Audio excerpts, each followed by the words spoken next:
Hello everyone, मेरा नाम है मोहित राघव और मैं हूं एक फ़िटनेस लेक्चरर और साथ ही साथ एक पर्सनल ट्रेनर। तो आज हम बात करने वाले हैं आप लोगों से एक टर्म के बारे में जो लोग बोलते हैं कि हमें वेट लॉस करना है जिम में आके। तो याद रखिएगा, अगर आप वेट लॉस बोलेंगे that is not the correct terms. You have to say हमें फ़ैट लॉस करना है, ठीक है? क्योंकि फ़ैट लॉस और वेट लॉस में काफ़ी अंतर है। जब आप वेट लॉस करते हैं तो आप मसल के साथ साथ आपका फ़ैट भी जा रहा है, जो कि आपका मसल नहीं जाना चाहिए, केवल फैट जाना चाहिए, ठीक है?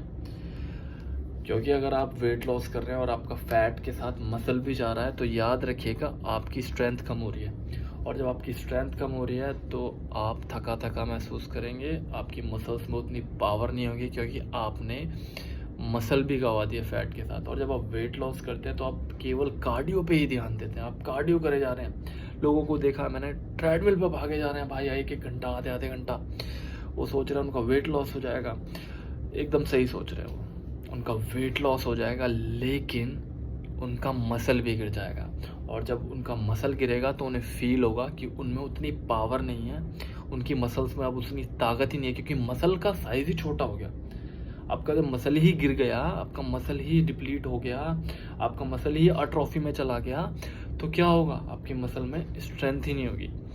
तो इसीलिए कभी भी आपको वेट लॉस ना करके फैट लॉस करना है। और साथ ही साथ इसमें फैट लॉस में training cardio plus strength training इसलिए करनी है क्योंकि वो आपको मसल बिल्ड करने में हेल्प करेगा। और तीसरा पॉइंट है प्रॉपर न्यूट्रिशन, अच्छे से न्यूट्रिशन लेना है। और लोग एक बहुत बड़ी गलती करते हैं, वो वेट लॉस करते हैं। चलो मान लो आपको वेट लॉस करना है, हाँ ठीक है भाई, फैट लॉस में भी वेट लॉस होता है, बट आपको एक्सेसिवली वेट लॉस करना है। मैंने लोगों को देखा है 1 महीने में 15-15 किलो 10-10 किलो घटा देते हैं। अब इससे क्या होता है, जब इस तरीके से वो घटाएंगे उनका मसल तो गिर ही रहा है, ऑब्वियसली गिर रहा है, ठीक है? साथ ही साथ उनके वो कमज़ोर फील करते हैं, ठीक है? और क्या उनकी स्किन लटक जाती है, ठीक है? स्किन लटक जाती है और सबसे बड़ी बात होता है उनके इंटरनल ऑर्गन्स पे बहुत ही ज़्यादा इफेक्ट पड़ता है। और scientifically it is not good way कि आप इतना ज़्यादा वेट घटाएं, 1 महीने में 2 किलो 3 किलो आराम से घटाएं। और अपनी बॉडी को ना सस्टेन होने दें उस चीज़ के लिए कि अगर आप वेट कम हो रहा है तो 2-3 किलो करें, ठीक है? ऐसे नहीं आप 10 किलो घटा रहे हैं, आपकी बॉडी ही वैसे ही रिस्पॉन्ड करेगी, आप थक जाएंगे, आपको उठने का मन नहीं करेगा। अगर आप इस तरीके से वेट लॉस करेंगे, आप एकदम वेट लॉस करते हैं तो आप खाना भी छोड़ देते हैं, इसी तरीके से होता है। तो भाई कभी भी आपको वेट लॉस नहीं करना। अगर आप वेट लॉस कर रहे हो, चलो नहीं पता तो go for the fat loss first, ठीक है? एंड ना फैट लॉस कर रहे हो तो आपको स्ट्रेंथ ट्रेनिंग करनी है जिससे आपकी मसल जो है वो होल्ड हो, और साथ ही साथ आपको कार्डियो करना है और एक अच्छा न्यूट्रिशन, ठीक है?